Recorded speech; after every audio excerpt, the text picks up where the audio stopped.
জুলুম কাকে বলে? জুলুম কাকে বলে? জুলমের পরিচয় হাদিস থেকে আমি আপনাদের সামনে পেশ করেছি। আয-যুলমু যুলুমাতুন ইয়াউমাল কিয়ামা, জুলুম হাসরের মাঠে অন্ধকার হয়ে মানুষের চোখের সামনে আসবে। জুলম, এটা ছোট জুলুম হোক বড় জুলুম হোক, জুলুম সব অন্ধকার পর্দা হয়ে হাসরের মাঠে মানুষের চোখে আসবে। উদাহরণটি হাদিসের তরজমাটি বুঝার জন্য একটি উদাহরণ, তাজরিবাওয়ালা একটা উদাহরণ পেশ করতেছে। সেটা হলো বাংলাদেশ বাহিনীর র্যাব বাহিনীরা যাদেরকে গ্রেফতার করে, র্যাব যেমন আমার র্যাবে ধরছে, র্যাব যাদেরকে গ্রেফতার করে তাদেরকে গ্রেফতার করে একটা কালো চশমা পরাইয়া দেয়, গাড়িতে উঠায়। পয়লা কাম কি? কালা চশমা, পয়লা হইলে কালা চশমা পরাবো। কি লেগে কালা চশমা পরাইবো? এর লেগে কালা চশমা পরাইবো। তোমারে কি বিদেশে পাচার করতেছে, মাটির নিচে নিতেছে, নাকি পিকনিকে দিতেছে? তুমি দেখবা না, খালি দেখবা যে বাড়ি পড়বার লাগছে, যাতে সত্য উদ্ঘাটন করতে যেন সহজ হয়। এ কারণে তারা কি করে? কালো চশমা পরায় দেয়। কই লয়ে গেল? মাটির নিচের জেলে নিল, নাকি হেড অফিসে নিল, নাকি কোনো ব্রাঞ্চে নিল? আসামি টের করার কোনো কায়দা নাই, চশমা পিন দেয়া দিছে, কিচ্ছু দেখে না। আল্লাহ পাকের শুকর হইল, আমারে যিনি গ্রেফতার করছে উনি কয় কি, হুজুর আমি আপনার ভক্ত, সবাইকে কালা চশমা পরাই, আপনাকে পরাইলাম না। আপনাকে হেড অফিসে নিয়ে যাচ্ছি, আপনার ভাইকে বলে গেছি, মৌলানা মাসুদ হুজুরের ছাত্র, আপনার ভাইকে বলে গেছি সকালবেলায় যেন আপনার কাপড় চোপড় হেড অফিসে পৌঁছায়। আমারে কালা চশমা চশমা পরাইছে না, কিন্তু এরা কি করে? কালা চশমা পরায়। কালা চশমা পরাইলে কি হয়? যে কই যাচ্ছে, কোথায় যাচ্ছে, পাশে কে আছে, ডান্ডাওয়ালা আছে নাকি কে বয়ে রইছে, কিছু দেখা যায় না। শুধু পিন্দায় বসায় রাখে না, গাড়িতেই মায়ের উত্তম মাধ্যম কিছু হয়, কে মারে এটাও তো দেখা যায় না। গাড়িতে আছে 10 জন, উথাল পাতাল ঘুষি চলছে, কালা চশমা পিন্দা আছে, হে যে কারে কইব যে তুই মারছস, এটা বলার কায়দাও নাই। উদাহরণটা দিলাম। ময়দানে মাহশারে জালেমের গোষ্ঠী যারা জমিনে জুলুম করো, তারা শোনো, তোমার জুলুম হাসরের ময়দানে কালো চশমা হয়ে তোমার চোখে আল্লাহ তাআলা বসায়া দিবে। হাউজে কাউসার নিয়ে রাসূল পাশে দাঁড়ায় থাকবে, জিহ্বা ঝুলে যাবে, চোখে দেখতে পারবে না, দেখতে পারবে না। হাউজে কাউসার যে পাশে আছে দেখতে পারবে না। শাফাআত নিয়ে সরওয়ারে দু আলম নবী দাঁড়িয়ে থাকবেন, জুলুমের চশমা পরায়া দিবে আল্লাহ তাআলা। দূর থেকে দৌড়ে এসে কেউ শাফাআত নিয়ে আগে জান্নাতে চলে যাবে, আর তোমার জিহ্বা বাইরে খালি জ্বলতে থাকবে পিপাসার জ্বালা। কালা চশমা পরে দাঁড়ায়, কালো চশমা। ওই কথাটাই নবীজি হাদিসে বলেছে। قال رسول الله صلى الله عليه وسلم قال رسول الله صلى الله عليه وسلم الظلم ظلمات يوم القيامة। আল্লাহর নবী বলেন, ময়দানে মাহশারে জুলুম অন্ধকার হয়ে চোখের সামনে আসবে, কিছু দেখবা না, না কাউসার, না শাফাআত, না পুরসরাত, কিছু দেখতে পাবা না, পথ চলার ক্ষমতা হবে না, জুলুম করা যাবে না, এক যাত্রা জুলুম করা যাবে না, কতটুকু জুলুম করা যাবে না। আল্লাহর দরবারে শুকর, আল্লাহ তাআলা সিরাতুন নবী সাল্লাল্লাহু আলাইহি ওয়াসাল্লাম শিরোনামে আমাদেরকে একত্রিত হওয়ার তৌফিক দান করেছেন। দিনব্যাপী উলামাদের নসিহত আপনারা শ্রবণ করেছেন। বরকতের নিয়তে আমি আল্লাহর নবীর সিরাত থেকে নবীজির মিশন একটি বরকতপূর্ণ আয়াত, যা নবীজি বলেছেন এই আয়াত আমার মিশন, সূরা নহল থেকে 90 নম্বর আয়াত আপনাদের সামনে বরকতের নিয়তে তেলাওয়াত করেছি। নবীজির একখানি হাদিস আপনাদের সামনে পেশ করেছি। এগুলো সামনে করে হযরত পীর সাহেব হুজুরের নির্দেশে খুব সংক্ষেপে কিছু কথা। আল্লাহর কালামের এটি একটি অলৌকিকত্ব যে আল্লাহর কালাম যদি কেউ শোনে, শোনার মাধ্যমেও দিল সাফ হয়, এবং মুমিন যদি আল্লাহর কালাম শোনে তো মুমিনের ঈমান বেড়ে যায়। সঙ্গত কারণেই কোরআনে কারীমের আলোচনা শুনলে, কোরআন শুনলে ঈমান বাড়ে বিধায়ী কোরআন শোনার আয়োজন নিয়ে বাতিলের এত মাথা ব্যথা। শুনলেই ঈমান বেড়ে যায়। ওয়াইদা তুলিয়াত আলাইহিম আয়াতুহু যাদাতহুম ঈমানা, এটা কোরআনে কারীমের অলৌকিকত্ব, কোরআনে কারীমের ইজাজ। কোরআনে কারীমের ইজাজ এখানেই শেষ না, আরো অনেক।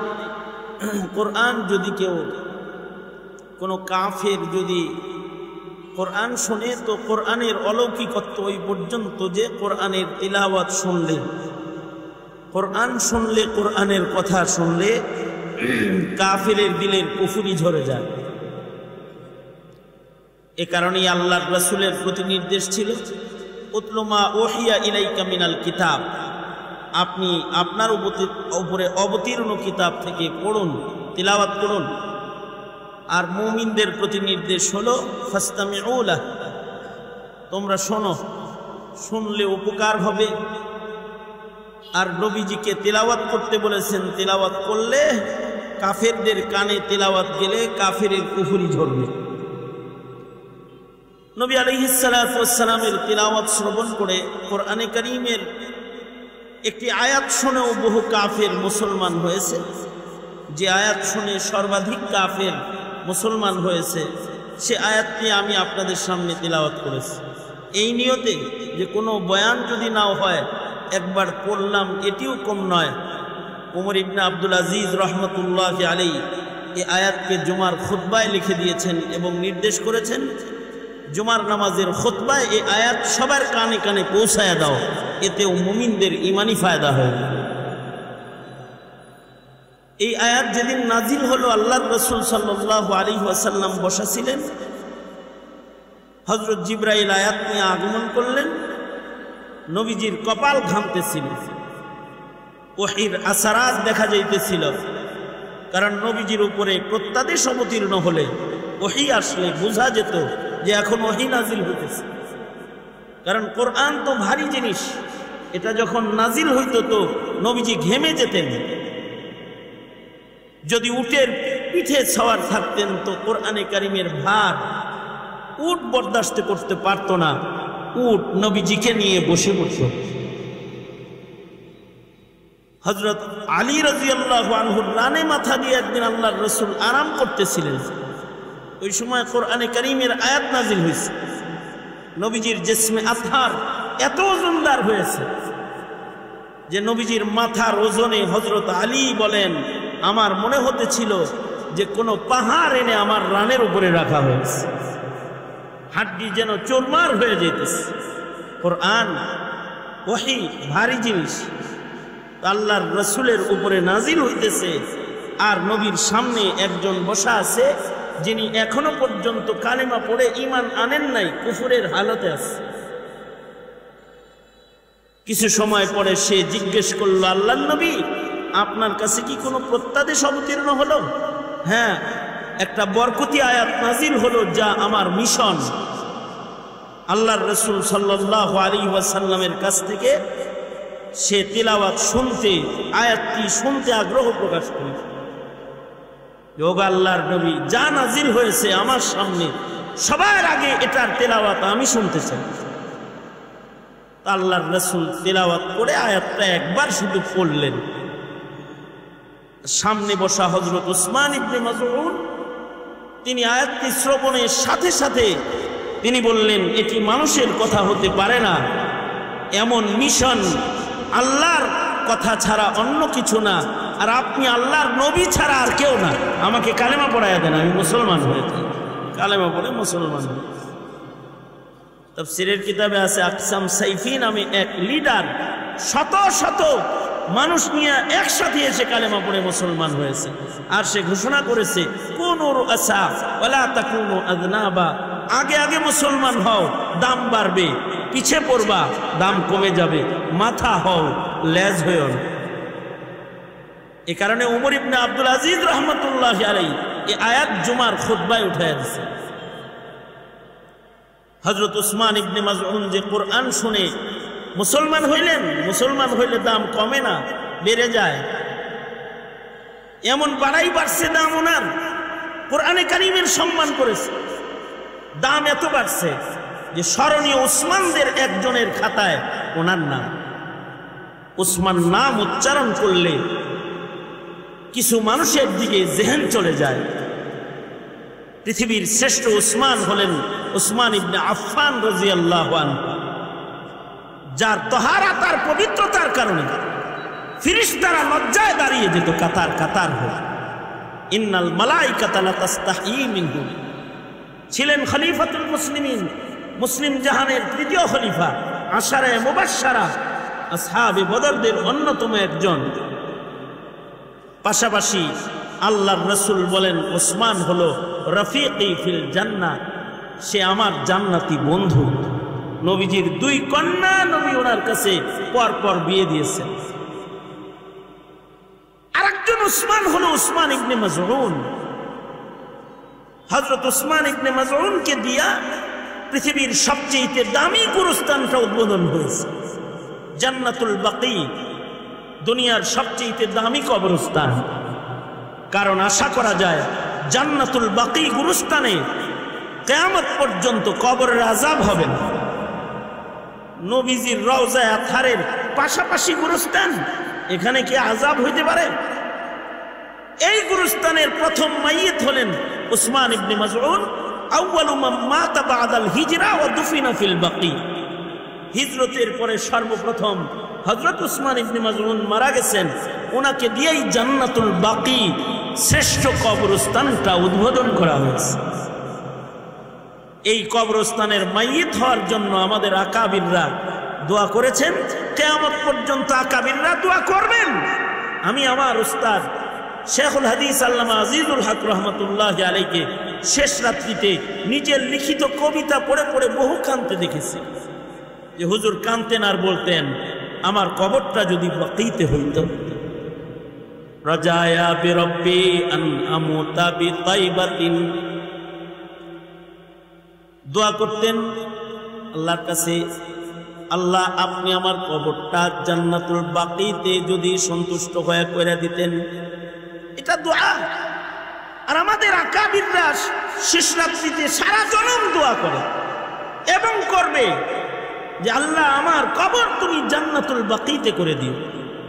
बक़िए मुक़द्दस पे हो मेरी मरक़द, हमेशा रहूं मैं किनारे मदीना, हमेशा रहूं मैं किनारे मदीना।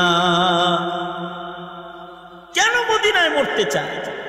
শেখুল হাদিস জাকারিয়া রহমতুল্লাহ আলাইহি হিজরত করে মুহাজিরে মদিনী হয়ে গেছেন।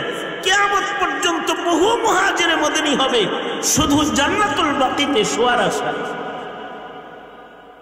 কারণ কবরটা যদি ভালো জায়গায় হয় তাতেও কবরটা নিরাপদ হয়। আমরা তো আর চালাক মুমিন না, আমরা শ্বশুর বাড়ির চিন্তা করি, নিজের বাড়ির চিন্তা করি, কবরের ঘরের চিন্তা করি না। গাঙ্গের ওই পার শ্বশুর বাড়ি, গাড়ি যাইব না, ও মেয়েরে বিয়ে করান যেত, বছরে যাইব 2 বার, এর লেগে নদীর ওই পার, তাই শ্বশুর বাড়ি পছন্দ হয় না, নিজের বাড়িও পছন্দ হয় না। মধুপুরের ঘুম নাই, গাড়ি ঢুকে না, যাইতে কষ্ট হয়। ঢাকা শহরে গুলশানে একটা বাড়ি, নিজের বাপের বাড়িও পছন্দ হয় না। নিজে বাড়ি করছে যেটা, এ বাড়িতে থাকবে কয়দিন, শ্বশুর বাড়ি যাইব কয়দিন? শ্বশুর বাড়ি যাইব হলো বছরে 2 দিন অথবা 3 বছরে 1 দিন। নিজের বাড়িতে থাকবো 5 বছর, 10 বছর, 50 বছর, এর বেশি না। আর কবরের বাড়িতে থাকতে হবে মৃত্যুর পর থেকে ইসরাফিলের বাঁশি পর্যন্ত। এই কবরটা যদি ভালো জায়গায় না হয় তাহলে তো মুসিবত। কবি নজরুলকে ধন্যবাদ দিতে হয়, সে তার কবরের চিন্তা করেছে। মসজিদেরই পাশে আমার, মসজিদেরই পাশে আমার কবর দিও ভাই, যেন করে থেকেও মুয়াজ্জিনের আজান শুনতে পাই, যেন আমি করে থেকেও মুয়াজ্জিনের আজান শুনতে পাই। কত সুন্দর একটা কামনা যে ওগো আল্লাহ, আমার কবর যেন মসজিদের কোণে হয়। ও এলাকাবাসী আপনজন, তোমরা মসজিদ কোণে আমাকে কবর দিও। আল্লাহু আকবার কাবীরা। কত সুন্দর কামনা। কেন? কামনাটাই বোঝা যায় কবরের ভয়ের উপরে একটা ঈমান তার আছে। আর যার কবরের ভয়ই নাই, কবরের বিশ্বাসই নাই, ও তো নাস্তিক, ওর ঈমানই নাই, ঈমানই নষ্ট হয়ে গেছে। আগের যুগের লোকেরা ভালো জায়গায় কবর করার জন্য জীবন ভর সাধনা করেছে, কবরটা যেন ভালো গুরুস্থানে হয়। এজন্যে সারা জনম হাদিস মুখস্থ করতে করতে 1 লাখ হাদিসের হাফেজ হয়েছে, শুধু ভালো জায়গায় কবর বানাইবার লেগে। বলা হয় জান্নাতুল বাকি আর জান্নাতুল মুআল্লার পরে সবচেয়ে দামি কবরস্থান যেটা, সেটা ইমাম বুখারীর মাটিতে মাকবারায়ে মুহাম্মাদিয়া, যেখানে 2000 প্রায় মাইয়িত ঘুমিয়ে আছে, যাদের সকলের নাম মুহাম্মদ এবং তাদের সকলের 1 লাখ করে সনদ সহ হাদিস মুখস্থ। এখনো মানুষ যারা উজবেকিস্তান যায় ও কবর জিয়ারত করে, এখন আর ওখানে দাফন হয় না, কারণ 1 লাখ হাদিসের হাফেজও নাই, দাফন বন্ধ। সাহেবে হেদায়াও জায়গা পায় নাই সেখানে, কারণ ওনার হাদিস মুখস্থ ছিল 1 লাখ, কিন্তু নাম মুহাম্মদ না, এজন্য গুরুস্থানে জায়গা মিলে নাই। কারণ ওয়াকিফ যিনি, জমিন ওয়াকফকারী তিনি শর্ত দিয়েছে, মাটি ওয়াকফ করে দিয়ে গেলাম, যাকে তাকে আমার মাটিতে শোয়াবা না, যার নাম মুহাম্মদ হবে এবং 1 লাখ হাদিস মুখস্থ হবে, তাকেই এই গুরুস্থানের মাটিতে জায়গা দিবা। ওয়াকফকারীর ওসিয়ত। আল্লাহ বাঁচাইছে 1500 বছর পরে আমাদের জন্ম হয়েছে। আমাদের কোন জমিন ওয়াকফকারী এমন কোন শর্ত করে না যে আমার কবরস্থানে বেনামাজিকে কবর দিবা না। যদি বেনামাজিকে কবর দিবা না এ শর্ত লাগাইতো, তাহলে সুদখোর, ঘুষখোর, বেনামাজি, শয়তান যারা আছে, এরা মুসলমানের গুরুস্থানে গিয়ে জানাজা কইরাই যায় শুয়ে পড়তে দিত, ধাক্কা করে বের করে দিত যে বেনামাজির কবর গুরুস্থানে হবে না। কিন্তু আজব জমানায় আইছি, যেই জমানায় কবরের হিসাবই কম, কবরের চিন্তাই কম। আর যদি এমন ওয়াকফকারী জমিনে এখন থাকতো যে বেনামাজি ছাড়া গুরুস্থানে জায়গা নাই, নামাজি ছাড়া গুরুস্থানে জায়গা নাই, যদি শর্ত দিত, তাইলে যারা নামাজ পড়ো না তারা কবরস্থান তো দূরের কথা, মন্দিরেও জায়গা তালাশ করে পাইতা না, 3.5 মন্দিরেও পাইতা না। কারণ তোমারা যদি কবরস্থান থেকে বাইর করে দিত, তোমার সন্তান বলতো কি, বাপের গুরুস্থানে লইল না, আমি আমার বাড়িতে লোমো, আমার কি পুঁতে ধরছে, এদের গাঙ্গে ভাসাইতে। নিজের সন্তান নিজের বাপের কবর নিজের বাড়িতে করত না। আশ্চর্য, কবরস্থান গুরুস্থানের মাইয়িত হওয়ার জন্য 1 লাখ হাদিস মুখস্থ করে, কবরের চিন্তা কইরা কবরটা যেন ভালো জায়গায় হয়। কারণ কবর খারাপ মানুষের লগে কবর হইলেও ভেজাল আছে। আব্দুর রহিম রায়পুরি রহমতুল্লাহ আলাইহি নামে এক বুজুর্গ ছিলেন, আব্দুর রহিম রায়পুরি। ওনার কাছে এক লোক আসছে, আইসা কয়, হুজুর আমার মাটির কলসিরে জিনে ধরছে। কি কইছে? শুনছেন আমার কথাটা? শুনলে এরকম বেহা ধরে বয়ে রয়েছেন, তুমি নরেন চরেন না তো কিছু। কি বলতেছে? আমার এই মাটির কলসকে জিনে ধরেছে। আগে শুনতাম বাচ্চা জিনে ধরে, মানুষ জিনে ধরে, হের কলসি জিনে ধরছে। রায়পুরি বলে, কি করো তুমি, কলসি জিনে ধরবো কি করতে, কি হইছে কলসি? হে বলে কি, আমার কলসের আজব দোষ পাওয়া গেছে, সেটা হলো মিঠা পানি রাখলে তিতা হয়ে যায়। এখন তো আল্লামা ফিরিজ দামাত বারকাতুহুম আছে ঠান্ডা পানি খাওয়ার লাগে, উনি আল্লামা ফিরিজ। কারণ আল্লামা শব্দ এখন মানে ফকির বাবার নামেও লেখে, আল্লামা শাহ ফকির অমুক রহমতুল্লাহ আলাইহি। ওই ফিরিজ আইছে এখন ঠান্ডা পানি খাওয়ায়। আগে ঠান্ডা পানি কলসে রেখে খেত মানুষ। তো মাটির কলসে ঠান্ডা পানি খাওয়ার জন্য মিঠা পানি রাখে, এটা তিতা হয়ে যায়, কলসির দোষ। রায়পুরি রহমতুল্লাহের কাছে লয়ে গেছে কলসি, এটার কি হয়েছে? মিঠা পানি তিতা হয়ে যায়। রায়পুরি রহমতুল্লাহ বলেন এটা জিনেও ধরে নেই, কিছু হয়নি, তদন্ত করে দেখো কোন মাটি দিয়ে এটা বানাইছে। তবে আমার মন বলে এটা কোনো কবরস্থানের পাশের মাটি হবে, যে গুরুস্থানে হয়তো কবরের আযাব হচ্ছে। কলসি হাতে করে হেমিয়া গেছে গা কুমারের বাইরে, এই তুমি কোন জায়গার মাটি দিয়ে এগুলো বানাও? আগে তো বানাইতাম এক জায়গাতে, এখন কবরস্থানের পাশে একটা ক্ষেত আছে আমার, এই ক্ষেতে ফসল বুনলে হয় না। ফসল বুনলে রয়েছে, ফসল বুনলে ফসল হয় না। সরিষা বুনলে, ধান বুনলে এটি ভিতরেই পুইরা যায়, নষ্ট হয়ে যায়, ফসল হয় না। ফসল হয় না, এই ক্ষেতের মাটি দিয়ে তুই কলসি বানাস বেটা? চল, রায়পুরীর দরবারে লয়ে গেছে, যে কয় হুজুর ওর ক্ষেতে তো ফসলই হয় না। বাবারে এই ক্ষেতটা কবরস্থানে ফুকিয়ে দে, কারণ হয়তো কবরস্থানের কোন আযাবের মাইয়িতের মাটি তোর বৃষ্টির পানিতে তোর কবরে লেগে গেছে, ছোঁয়ার কারণে, আযাবের কবরের মাটির ছোঁয়ার কারণে মাটি তিতা হয়ে গেছে। মিঠা পানি রাখলে তিতা হয়ে গেছে। এখন কথা হলো, যদি আযাবালা কবরের মাটি পাশের খেতে গেলে পাশের ক্ষেতের মাটি তিতা হইতে পারে, তাহলে রহমাতুল লিল আলামিন সাইয়্যিদুল মুরসালিন মুহাম্মাদুর রাসূলুল্লাহ সাল্লাল্লাহু আলাইহি ওয়াসাল্লামের জিসমে আতহারের সাথে মদিনার যে মাটিটা লাগিয়ে রয়েছে, এই মাটিটার কত দাম? এই মাটিটার দাম আল্লাহর আরশের চাইতে আল্লাহর কাছে বেশি, আরশের চাইতে বেশি দামি। সেই মাটির কবরস্থান যদি কোনোটা হয় তাহলে ওটা কত দাম? बक़ीए मुक़द्दस पे हो मेरी मरक़द,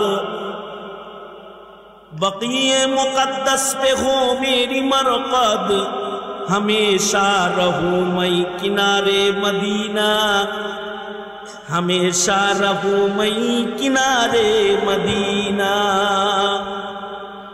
এই দোয়া তো করবেনই যে বকীতে শুইতে চাই, আর এক করবেন যে আয় আল্লাহ আমাকে পীর বুজুর্গদের কবরের সাথে আমার কবর করে দিও, আয় আল্লাহ আমার কবরটা হাফিজুল কুরআনের কবরের সাথে করে দিও। দারুল উলুম দেওবন্দের আকাবিররা ওনাদের কেউ কেউ এই ওসিয়ত সন্তানদেরকে করেছেন যে আমি মরে গেলে রাত্রে জানাজা দিয়া দেওবন্দ মাদ্রাসার রাস্তার ভেতরে কবর করে রাতের অন্ধকারে আমারে মাটি দিয়ে দিস। কি লেগা গুরুস্থান ছাড়া এখানে মাটি? এই পথ দিয়ে তলবে ইলমরা যখন জুতা পায়ে হেঁটে যাবে তো কবরের আযাব মাফ হয়ে যাবে। কবরটা ভালো জায়গায় কামনা করে। জান্নাতুল বাকি গুরুস্থান, যেখানে সব জান্নাতি ঘুমিয়ে রয়েছে, এই গুরুস্থানের পয়লা মাইয়িত হলেন হযরত উসমান ইবনে মাযউন, যিনি তিলাওয়াতকৃত আয়াত শুনে কালেমা পড়ে মুসলমান হয়েছে। কি আছে আয়াতের ভেতরে? আয়াতের ভেতরে মাত্র 6টা কথা আছে, 3টি আদেশ 3টি নিষেধ। 6 বিষয়ে কথা বলার মতো শক্তি সামর্থ্য আমার নাই, সময়ও হাতে নাই। একটি বিষয় শুধু, আয়াতের পয়লা নির্দেশ ইন্নাল্লাহা ইয়া'মুরু বিল আদল, আল্লাহ পাক ইনসাফ কায়েম করার জন্য নির্দেশ করেছেন, সকলকে ইনসাফওয়ালা হইতে বলেছেন। এই এতটুকু নির্দেশের আলোকে 2-4টা কথা। ইনসাফ কাকে বলে?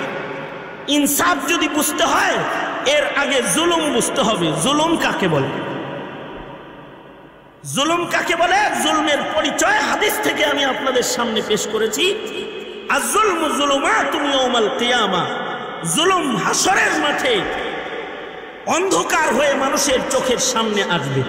জুলম, এটা ছোট জুলুম হোক বড় জুলুম হোক, জুলুম সব অন্ধকার পর্দা হয়ে হাসরের মাঠে মানুষের চোখে আসবে। উদাহরণটি হাদিসের তর্জমাটি বুঝার জন্য একটি উদাহরণ, তাজরিবাওয়ালা একটা উদাহরণ পেশ করতেছে। সেটা হলো বাংলাদেশ বাহিনীর র্যাব বাহিনীরা যাদেরকে গ্রেফতার করে, র্যাব যেমন আমার র্যাবে ধরছে, র্যাব যাদেরকে গ্রেফতার করে তাদেরকে গ্রেফতার করে একটা কালো চশমা পরাইয়া দেয়, গাড়িতে উঠায়। পয়লা কাম কি? কালা চশমা। পয়লা হইলো কালা চশমা পরাবো। কি লেগে কালা চশমা পরাইবো? এর লেগে কালা চশমা পরাইবো। তোমারে কি বিদেশে পাচার করতেছে, মাটির নিচে নিতেছে, নাকি পিকনিকে দিতেছে? তুমি দেখবা না, খালি দেখবা যে বাড়ি পড়বার লাগছে, যাতে সত্য উদ্ঘাটন করতে যেন সহজ হয়। এ কারণে তারা কি করে?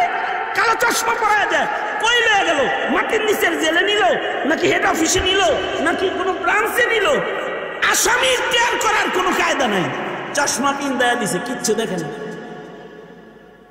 আল্লাহ পাকের শুকর হইল, আমারে যিনি গ্রেফতার করছে উনি কয় কি, হুজুর আমি আপনার ভক্ত, সবাইকে কালা চশমা পরাই, আপনাকে পরাইলাম না। আপনাকে হেড অফিসে নিয়ে যাচ্ছি, আপনার ভাইকে বলে গেছি, মৌলানা মাসুদ হুজুরের ছাত্র, আপনার ভাইকে বলে গেছি সকালবেলায় যেন আপনার কাপড় চোপড় হেড অফিসে পৌঁছায়। আমারে কালা চশমা চশমা পরাইছে না, কিন্তু এরা কি করে? কালা চশমা পরায়। কালা চশমা পরাইলে কি হয়? যে কই যাচ্ছে, কোথায় যাচ্ছে, পাশে কে আছে, ডান্ডাওয়ালা আছে নাকি কে বয়ে রইছে, কিছু দেখা যায় না। শুধু পিন্দায় বসায় রাখে না, গাড়িতেই মায়ের উত্তম মাধ্যম কিছু হয়, কে মারে এটাও তো দেখা যায় না। গাড়িতে আছে 10 জন, উথাল পাতাল ঘুষি চলছে, কালা চশমা পিন্দা আছে, হে যে কারে কইব যে তুই মারছস, এটা বলার কায়দাও নাই। উদাহরণটা দিলাম। ময়দানে মাহশারে জালেমের গোষ্ঠী যারা জমিনে জুলুম করো, তারা শোনো, তোমার জুলুম হাসরের ময়দানে কালো চশমা হয়ে তোমার চোখে আল্লাহ তাআলা বসায়া দিবে। হাউজে কাউসার নিয়ে রাসূল পাশে দাঁড়ায় থাকবে, জিহ্বা ঝুইলা যাবে, চোখে দেখতে পারবে না, দেখতে পারবে না। হাউজে কাউসার যে পাশে আছে দেখতে পারবে না। শাফাআত নিয়ে সরওয়ারে দু আলম নবী দাঁড়িয়ে থাকবেন, জুলুমের চশমা পরায়া দিবে আল্লাহ তাআলা। দূর থেকে দৌড়ে এসে কেউ শাফাআত নিয়ে আগে জান্নাতে চলে যাবে, আর তোমার জিহ্বা বাইরে খালি জ্বলতে থাকবে পিপাসার জ্বালা। কালা চশমা পরে দাঁড়ায়, কালো চশমা। ওই কথাটাই নবীজি হাদিসে বলেছে। قال رسول الله صلى الله عليه وسلم قال رسول الله صلى الله عليه وسلم الظلم ظلمات يوم القيامة। আল্লাহর নবী বলেন, ময়দানে মাহশারে জুলুম অন্ধকার হয়ে চোখের সামনে আসবে, কিছু দেখবা না, না কাউসার, না শাফাআত, না পুরসরাত, কিছু দেখতে পাবা না, পথ চলার ক্ষমতা হবে না, জুলুম করা যাবে না, এক জাররা জুলুম করা যাবে না, কতটুকু জুলুম করা যাবে না। আল্লাহর রাসূল সাল্লাল্লাহু আলাইহি ওয়াসাল্লাম বদরের ময়দানে সব সোজা করতেছেন, লাঠি দিয়া সাহাবীদেরকে সব সোজা করতেছেন। নওজওয়ান সাহাবী একজন জজবায় খানি সামনে আগায় আসে, হাবিবে কিবরিয়া আল্লাহর নবী নিজের হাতের লাঠি দিয়া সাহাবীর পেটের ভেতরে খোঁচা দিয়া তাকে পেছনে দিলেন। সাহাবী বড় চালাক, সাহাবী বলে, সরকার গো আমি ব্যথা পেয়েছি। আল্লাহর রাসূল সাথে সাথে সাহাবীর সামনে দাঁড়িয়ে বলে, ব্যথা পাইছো? তার মানে তাহলে জুলুম হয়ে গেছে। ওগো আল্লাহর পয়গম্বর, আমি ব্যথা পাইছি। সরওয়ারে দু আলম নবী বলে, সাহাবী তোমার গায়ে কোনো কাপড় নাই, আমি আমার গায়ের চাদরটাকে সরাইয়া দিলাম, পেটের কাপড় খুলে দিলাম, এই যে লাঠিটা লও, আমি যতটুকু জোরে তোমাকে খোঁচা দিয়ে পেছনে দিয়েছি তুমি আমাকে একটা দিয়ে দাও, কারণ ময়দানে মাহশারে জালিম হিসেবে দাঁড়াতে পারবে। আল্লাহর রাসূল সাহাবীর হাতে ছড়ি দিলেন। সাহাবী তো সাহাবী, হাতের ছড়ি মাটিতে ছেড়ে দিয়ে সাহাবী বলে, সরকার গো, যুদ্ধের ময়দানে যাব, শহীদ হব নাকি ঘুরে আসবো জানা নাই, তাই মনে মনে ফোন দিয়েছিলাম, বাহানা করে নি নবীর গায়ের মুরসালিন নবীর গায়ের সাথে যে আমার দেহটাকে একটু ঘষে রেখেছি, হতে পারে এর বরকতে মহান আল্লাহ আমার দেহের চামড়ায় আযাব দিবে না। সাহাবী তো সাহাবী, এতটুকুন জুলুম রাসূল করেন নাই। ইনসাফ যদি শিখতে হয় তো নবীর বাল্য জীবনের সেই দুধ মায়ের কোলের দিকে তাকাইলেই ইনসাফ শিখা যায়। হালিমাতুস সাদিয়া বলে, আল্লাহর রাসূলকে, বাবা মুহাম্মদ, সারা জনম তুমি আমার এক স্তনের দুধ পান করেছো, যতদিন দুধ খাইছো তুমি আমার এক স্তনের দুধ পান করেছো, ডান স্তন, বাম স্তনে মুখ লাগাও নাই কেন? সরওয়ারে দু আলম বলে, মাগো আমি যদি বাম স্তনের দুধ পান করি আর মুখ লাগাই তাহলে আমার ভাই কি খাবে? আপনার সন্তান আমার দুধ ভাইয়ের জন্য বাম স্তনটা রাখতাম, আর আমি শুধুই মাত্র ডান স্তনের দুধ পান করে মাগো আপনার কোলে আমি ইনসাফ কায়েম করতাম, এক স্তন আমি পান করতাম আর আরেক স্তন ভাইয়ের জন্য রেখে দিতাম। তার মানে ব্যক্তি জীবন থেকে শুরু করে রাষ্ট্র জীবন পর্যন্ত জিন্দেগির পরতে পরতে কোনো জায়গায় এক সরিষার দানা পরিমাণ জুলুম কোন বান্দা করুক, এটা আল্লাহ তাআলা পছন্দ করেন না। এ কারণে আল্লাহর নির্দেশ হলো, ইন্নাল্লাহা ইয়া'মুরু বিল আদল, আল্লাহ পাক ইনসাফ কায়েম করার জন্য নির্দেশ করে। জুলুম এত বড় জঘন্য গুনাহ, এই গুনাহটা যদি কেউ নিয়ত করে জুলুম করার, তাতেও বরকত বন্ধ করে আল্লাহ। আর ইনসাফ এত বড় ইবাদত, কেউ যদি ইনসাফ করার নিয়ত করে আল্লাহ তাতেও রহমতের দরজা খুলে দেন। আব্দুল্লাহ ইবনে আব্বাস রাদিয়াল্লাহু আনহুমা থেকে রিওয়ায়াত, আব্দুল্লাহ ইবনে আব্বাস সাধারণ সাহাবী না, তিনি ওই সাহাবী যিনি ১৬ লাখ সাহাবীর ভেতরে একমাত্র তিনি ফেরেশতাকে আসল আকৃতিতে দেখেছেন। বাপের সাথে নবীর দরবারে গেছে, তা যাই বাপেরে কয়, নবীর পাশে কে বসে রয়েছে? ওইটা হযরত আব্বাস বলে, আমি তো দেখি না কে বসে রয়েছে, তুই দেখোস নি? আমি তো দেখি কে যেন বসে রয়েছে, আমি তো দেখি না। আল্লাহর রাসূল সাল্লাল্লাহু আলাইহি ওয়াসাল্লাম দেখে বললেন, আব্দুল্লাহ আমার পাশে কে বসা আছে তুমি কি দেখেছো? হ্যাঁ আমি দেখেছি। ইনি তো ফেরেশতা, তুমি তো ফেরেশতাকে আসল আকৃতিতে দেখে ফেলেছো, তোমার চোখ অন্ধ হয়ে যাবে।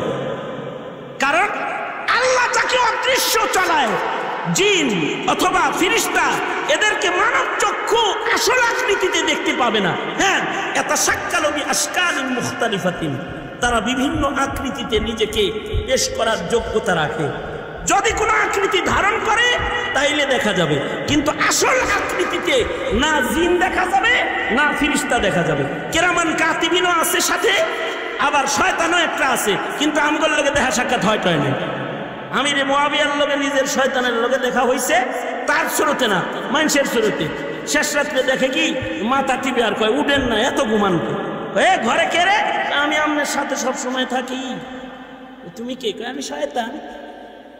মানুষের আকৃতিতে আসছে। কি জন্য আসছো? তাহাজ্জুদ পড়াইতে আইছি। এর আগে না পড়াইয়া দেখছি কান্দে আল্লাহরে সহজে বাউ করে আলাইছেন, আজকে কান্নাকাটির দরকার নাই, নমাজ পড়েন। এই কথা বললে শয়তান আবার গেছে। আকৃতি ধরলে দেখতে পারবে, আকৃতি না ধরলে জিনও দেখতে পারবেন না, শয়তানও দেখতে পারবেন না, ফেরেশতা তো দেখার প্রশ্নই আসে না। এই যেই চোখ দিয়া ফেরেশতা দেখা যায় না, জিন দেখা যায় না, এই চোখ দিয়ে আল্লাহ দেখা যায় না। এ কারণেই লান্তারণ নাস্তিকরা সব দেখবার চাও না, সব দেখবার চাও, সব দেখার চোখ তোমারে দেওয়া হয় নাই, সব দেখতে চাও না। ইমামে শাফি রহমতুল্লাহ আলাইহি বলেন, কেউ যদি দাবি করে যে জিন দেখছি আমি আসল আকৃতিতে, ইমাম শাফি বলেন এটা আস্তে একটা কাজ্জাব, ওর কাছ থেকে হাদিস নেওয়া যাবে না, এটা আসলি আকৃতিতে দেখা সম্ভব না। কিন্তু আব্দুল্লাহ ইবনে আব্বাস ফিরিস্তাকে আসল আকৃতিতে দেখেছেন। মুহাদ্দিসরা বলেন উনি দেখেন নাই, আল্লাহ ওনাকে দেখাইছেন, এজন্য দেখাইছেন যে ওনার চোখ নষ্ট করবেন, কারণ ফিরিস্তা দেখার পরে চোখ নষ্ট হয়ে গেছে।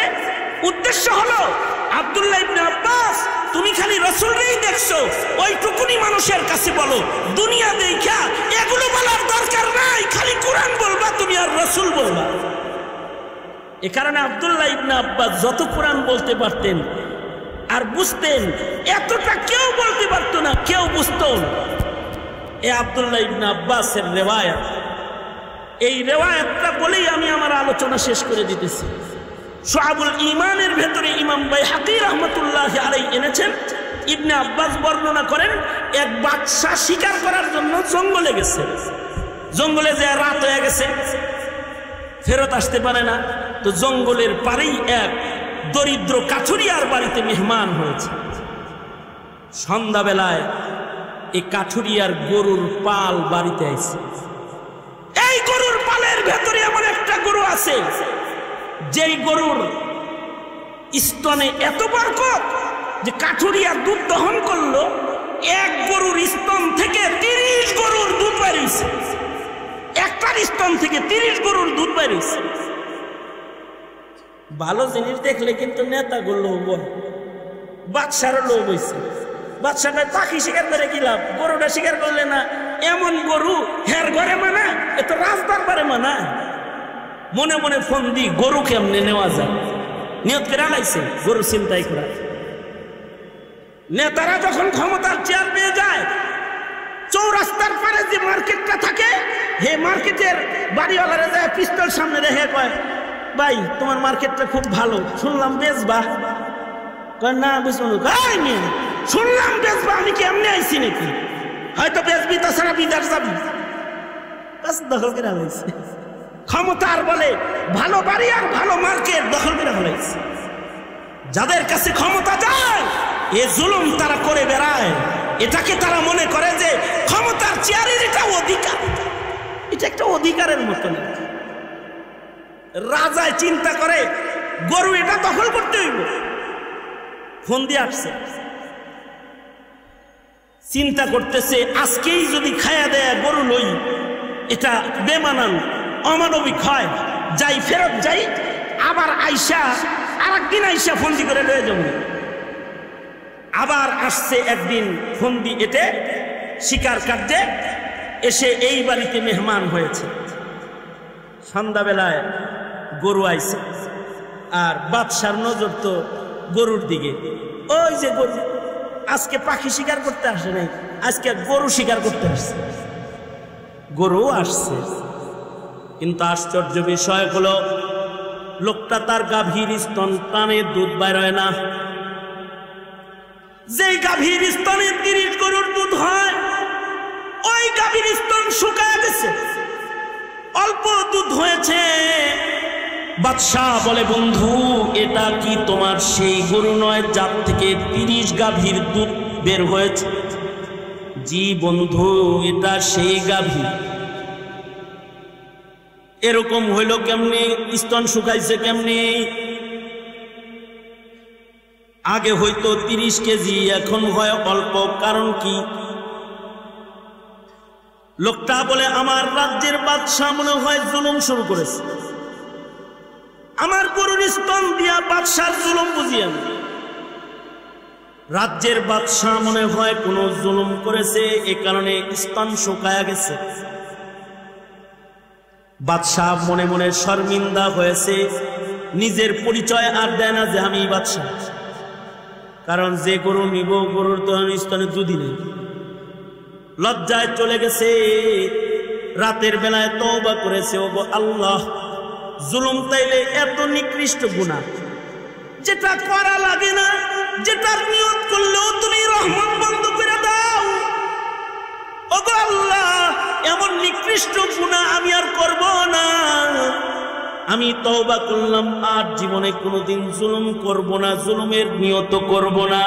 আমার রাজ্যে আমি জুলুম হতেও দেব না। আমি ইনসাফ কায়েমকারী হয়ে যাব, আদালত প্রতিষ্ঠাকারী হয়ে যাব। আব্দুল্লাহ ইবনে আব্বাস বলেন, রাতের বেলায় বাদশাহ তওবা করেছে, সকাল বেলায় রাজ দরবারে চলে গেছে। কিছুদিন পরে চিন্তা, আমার ইনসাফের নিয়ত কি আল্লাহ পছন্দ করলো? পরীক্ষা করার জন্য আবার শিকার কার্যে বের হয়ে এসেছে। আবার বাহানা করে থার্ড টাইম দরিদ্র লোকটার মেহমান হয়ে গেছে, নিজের পরিচয় দেয় না। সন্ধ্যাবেলায় গাভীগুলো এসেছে, দুধ দহন করতেছে, আবার 30 গরুর দুধ বের হয়েছে। বাদশাহ বলে, বন্ধু, এটি কি সেই গাভী নয় যেটার স্তন থেকে 1 কেজি দুধ তুমি খুঁজে পাও নাই? জি বন্ধু, এটাই সেই গাভী। আবার কেন জানি স্তনে বরকত হয়েছে। বাদশাহ বলে, এটা কেমনে হলো?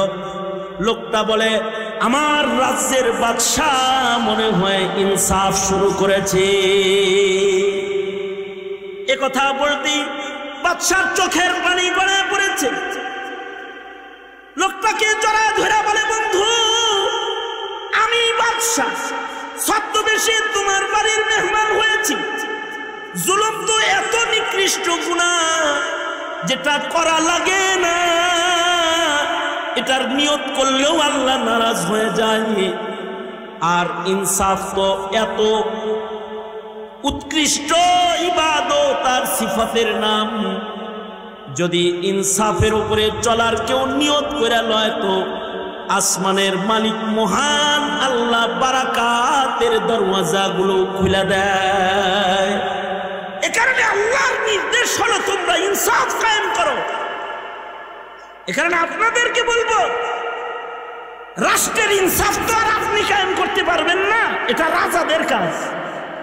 কমস কম ওই জালিমদের মোকাবেলায় যারা জুলুম করে যাচ্ছে, আপনি আপনার ব্যক্তি জীবন, পারিবারিক জীবনের ইনসাফটা তো কায়েমকারী হন, তাতেও আল্লাহর রহমত আশা করা যায়।